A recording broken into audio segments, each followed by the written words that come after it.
Good evening, everyone. This is DP coming back to you with another video. I just wanted to share a few things on my mind. Um,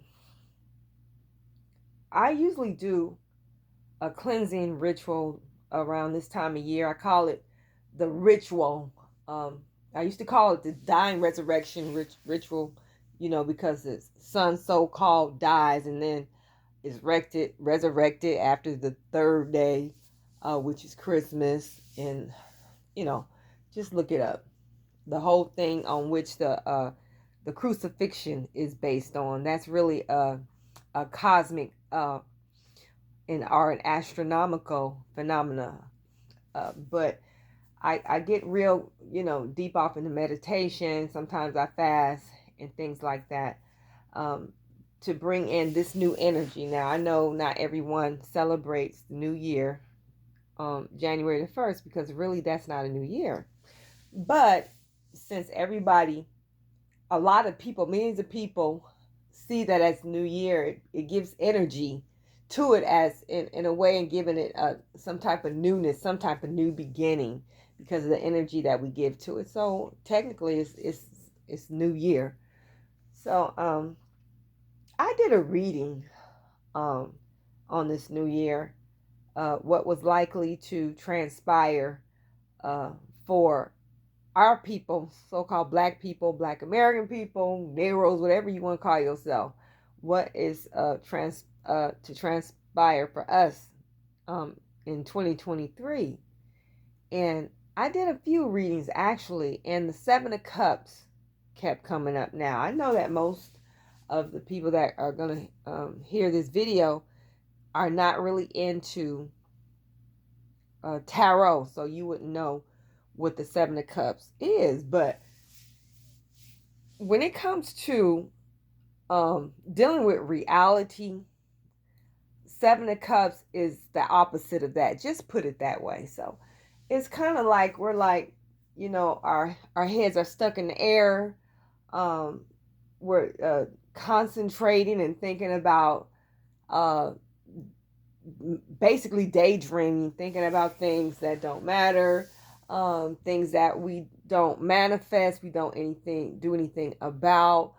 Seven of Cups is also talks about hesitation and things like that, and procrastination, should I say, more like procrastination and hesitation. So I saw some other things in that reading too. I saw that I saw images where we were going to have to share with each other and barter in order to get a lot of things that we need, because a lot of things aren't going to be available like they've always been.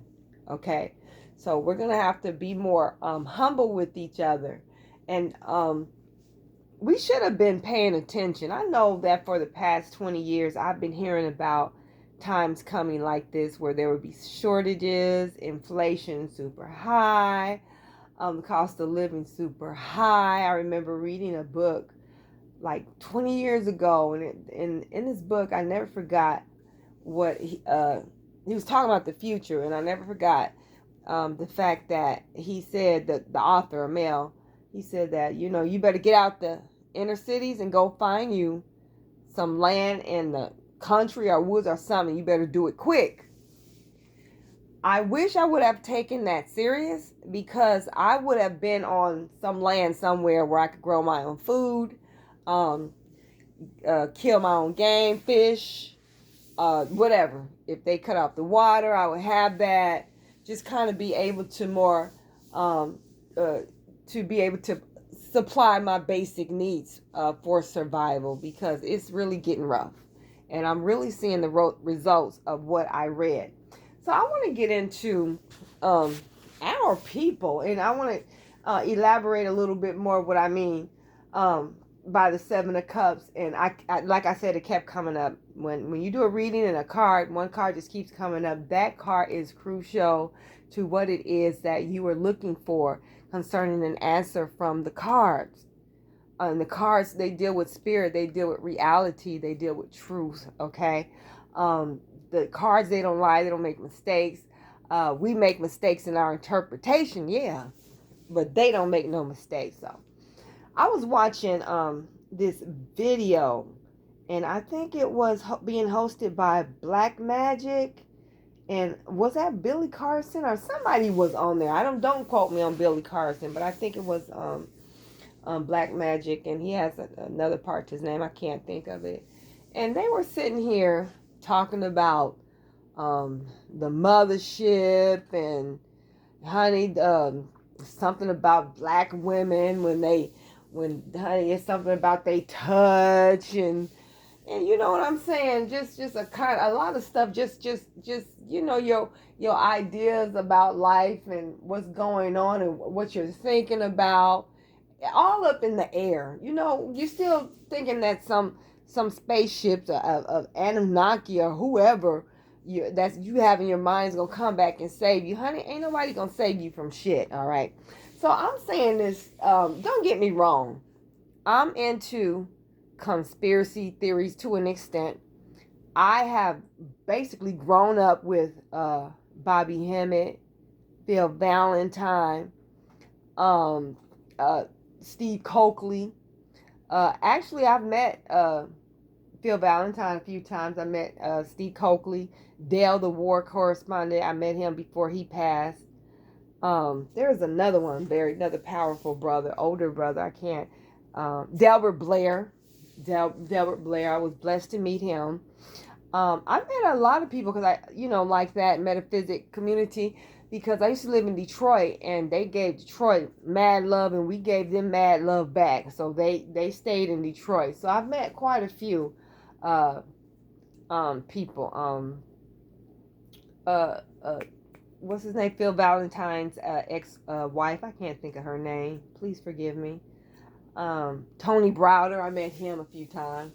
Yeah, I've met quite a few people. So I'm into that train of thinking, but not to the place where it overtakes reality. I don't hardly hear anybody in the so-called conscious community who are ramping its listeners up to prepare for what could possibly come. The food shortages, the food lines, stocking up on foods, dry food, canned foods and stuff like that, stocking up on water. Make sure you stock up on things that you're gonna need, you and your family need every day. Being able to protect yourself. Hey, let's exchange some numbers. Find out who's in our domicile just in case, because we call ourselves building a community, especially the people who are coming back into their indigenous roots. We're forming tribes and stuff. So why aren't we doing this? Why aren't we trying to link up to make sure that we can at least help each other first and foremost, and ourselves have something to bring to the table? Of course, not just getting help because you sat up here and you spent all your doggone money on whatever frivolous stuff, and now you don't have nothing to eat. But still, just not being careful, because just because somebody's so-called conscious and a part of the community, it doesn't mean that they won't rob you. It doesn't mean that they're not right. Okay, but why aren't we doing this at least? You know what I'm saying? Why aren't we trying to get to know each other and learn about what it is that we can do for and with each other, not just an emergency, but just to build overall? I don't see that. Everybody's head is just stuck in the clouds, looking at the castles in the sky, and stuff like that. In that reading I did, I saw bartering. What do you have to barter?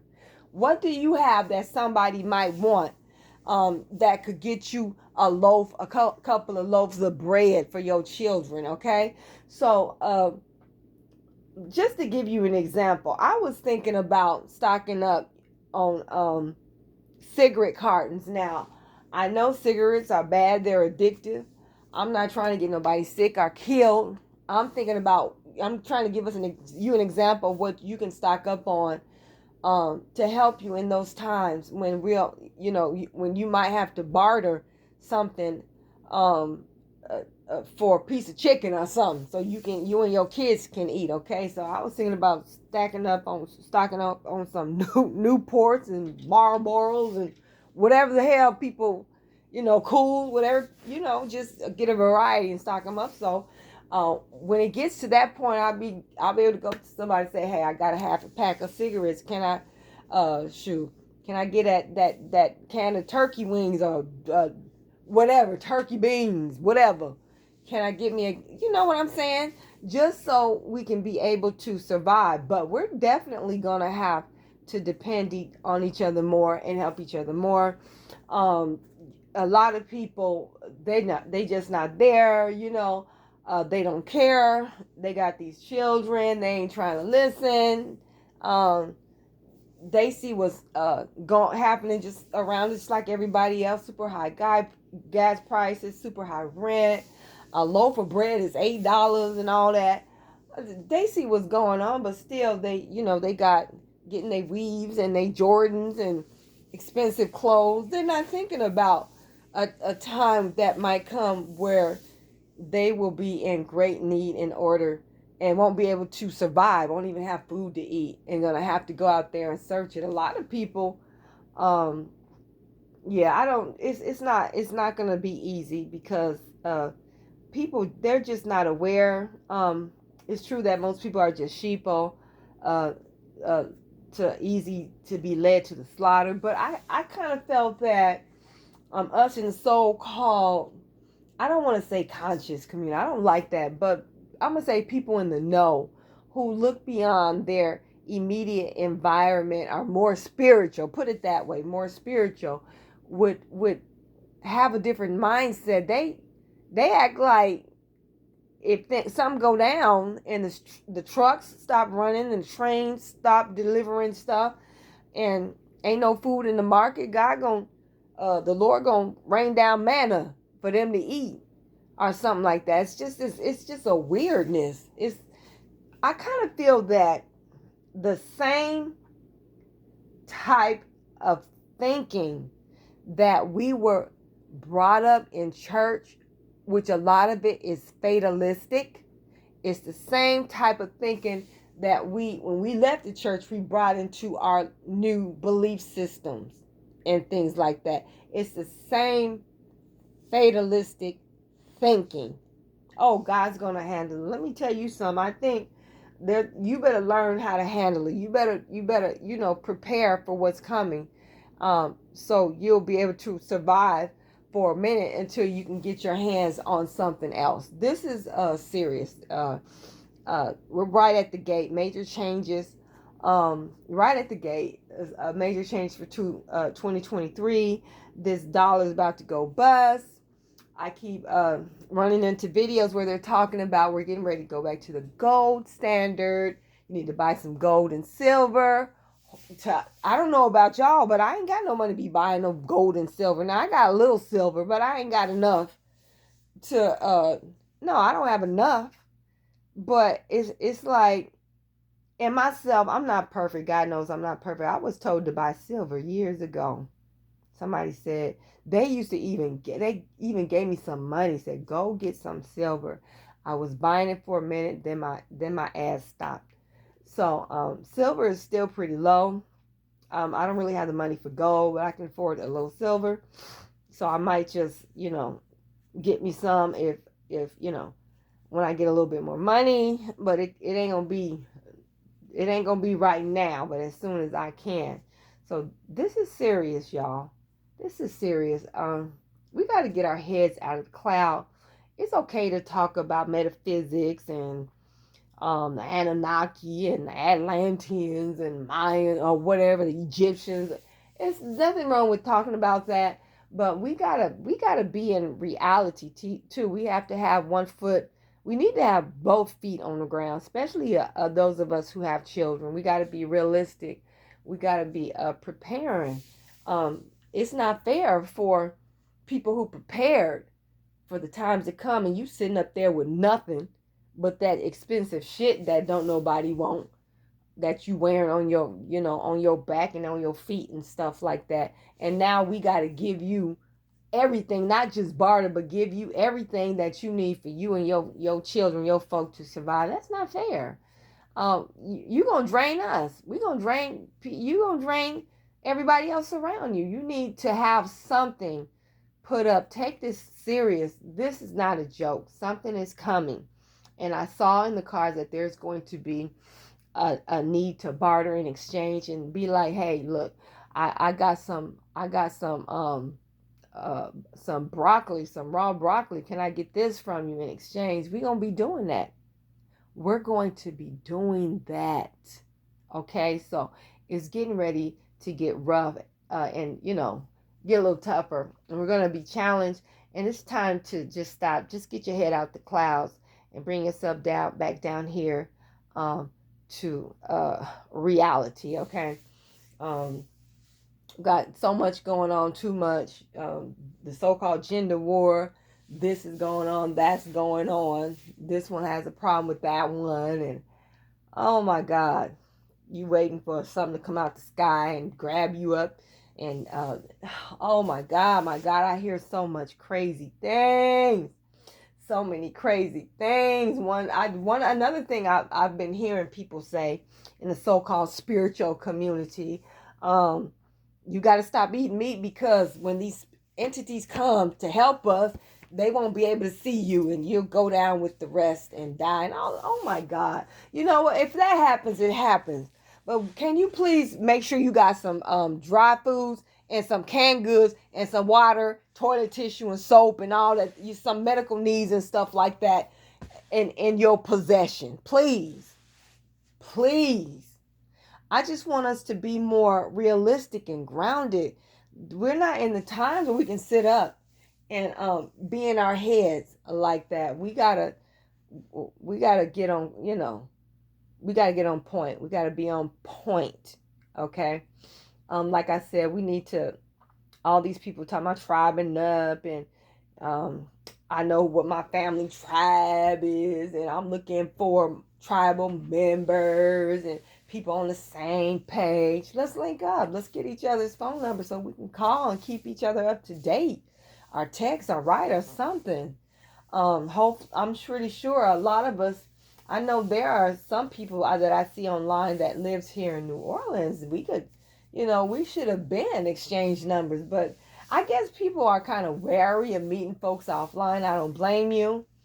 I'm wary myself, but I'm hungry. I'm open. I'm open to give you a try. I'm open to meet up with you at McDonald's downtown and get a feel for you before I give you my number and probably meet up with you again. Take you to my the couple of few friends I got, and let them check you out and all that.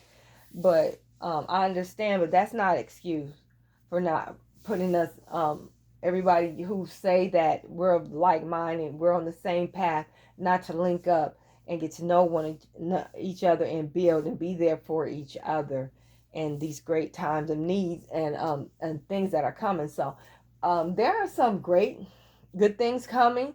I think the good things are going to come like way later, but first we're going to hit some rough spots. So I just wanted to mainly talk about that, okay?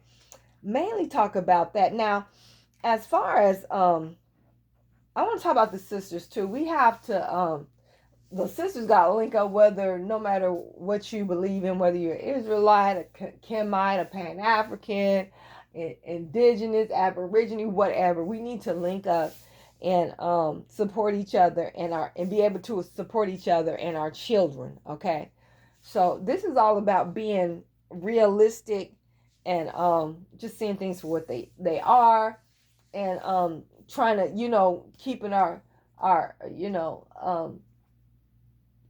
keeping our eyes and ears open as far as what we hear on the media. Hopefully not Fox and CNN, all that mess, but they can give you an idea, even Fox, of what's next to come, so we can prepare. It's time to prepare, y'all. It's time to prepare. During this ritual season, I kept getting feelings of death, having dreams about it. And then somebody had a dream that I was about me being deceased and whatever.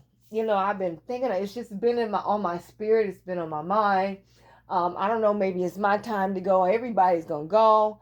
I'm not worried about going. I don't want to hurt my family because we've had so many back-to-back deaths in our family. I don't want to be the next one so soon, and hurt the ones that are left. But when it's your time to go, it's time to go. So that's another thing for next year. We're going to lose a lot more people, a lot more of our loved ones. Um, I hate to say that. I really do.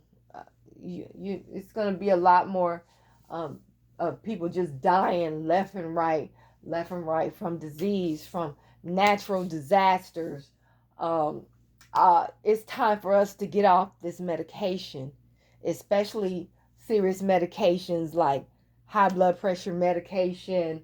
If you type 2, we need to get off, do whatever we can to get off this stuff, because in a minute we might not be able to go to the pharmacy to get what we need. Remember, um, the, uh, the railroad people, they going on strikes. The transport people, the 24 wheelers on strike and stuff like that, and gas too high. And a lot of them are not driving because they can't afford it.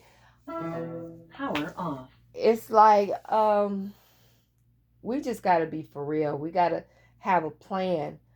I'm on medication myself, and I'm trying my damnedest to get off my medication, but I'm resisting the medication that I'm on. So I'm using a lot of quite a few natural remedies like black seed oil, cinnamon, Ceylon cinnamon, doing liver cleanses and stuff like that to try to get my health back on track, because I don't want to be stuck talking about, oh my God, I need my medication and I can't get it. That's going to be another way that they're going to kill so many people, especially the elderly. Oh my God, they're going to take the elders almost completely out.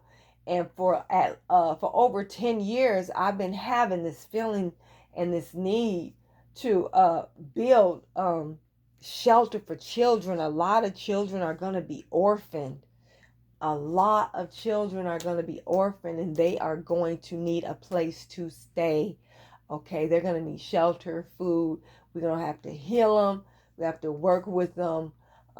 This day is coming. This thing is coming, and we're not prepared. We're not even prepared for the small things, let alone providing shelter for children who are going to need a place to stay. I don't know why that is. I don't know what's getting ready to happen to their parents. I don't know. But yeah, ain't nobody gonna come back and do a goddamn thing for us. We have to do it for ourselves. Okay? So happy holidays, you all. Happy New Year. I just wanted to get on here and share my revelations for the new year through my ritual and my tarot readings and what I've been getting through my visions. And I hope that everybody starts planning and get serious. Okay, yeah, it's time to get serious. Love y'all. Peace. Please like and share this video. See you next time.